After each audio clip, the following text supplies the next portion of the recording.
ପ୍ରେଜ୍ ଦ ଲର୍ଡ। ଆଜିର ମଣ୍ଡଳୀ ଦୁର୍ବଳ ନୁହେଁ, ଆଜିର ମଣ୍ଡଳୀ ଭ୍ରାନ୍ତତାରେ ପଡ଼ିଅଛି, ଭ୍ରାନ୍ତତାର ଶିକାର ହୋଇଅଛି। ଅନେକ ଯୀଶୁଖ୍ରୀଷ୍ଟଙ୍କୁ ବ୍ୟବହାର କରନ୍ତି ନିଜର ଜୀବନକୁ ବଦଳାଇବା ନିମନ୍ତେ, ନିଜର ଜୀବନକୁ ଯୀଶୁଖ୍ରୀଷ୍ଟଙ୍କୁ ଦେବା ନିମନ୍ତେ ନୁହେଁ।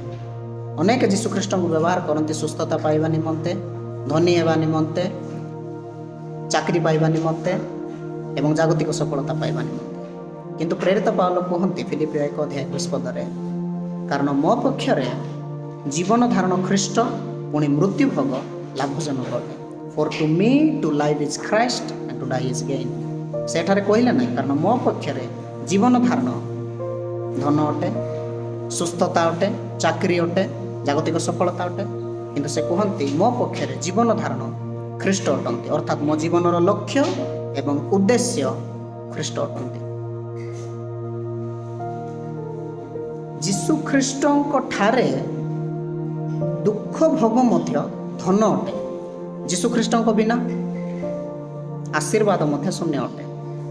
ଯୀଶୁଖ୍ରୀଷ୍ଟ ଯଦି ମୋ ଜୀବନ ନିମନ୍ତେ ଯଥେଷ୍ଟ ନୁହନ୍ତି, ତେବେ ଦୁନିଆର କୌଣସି ବିଷୟ ମଧ୍ୟ ମୋତେ ତୃପ୍ତ କରିପାରିବ ନାହିଁ, ମୁଁ ସନ୍ତୁଷ୍ଟତା ପାଇପାରିବି ନାହିଁ। କାରଣ ମୋ ଜୀବନରୁ ଯଦି ମୁଁ ଖ୍ରୀଷ୍ଟଙ୍କୁ ବାହାର କରିଦିଏ, ତେବେ ମୁଁ ଶୂନ୍ୟ ଅଟେ। ଯେକୌଣସି ସୁସମାଚାର ଯୀଶୁଖ୍ରୀଷ୍ଟଙ୍କୁ କେନ୍ଦ୍ର କରେ ନାହିଁ, ତାହା ଏକ ମୃତ ସୁସମାଚାର ଅଟେ। ଆମେ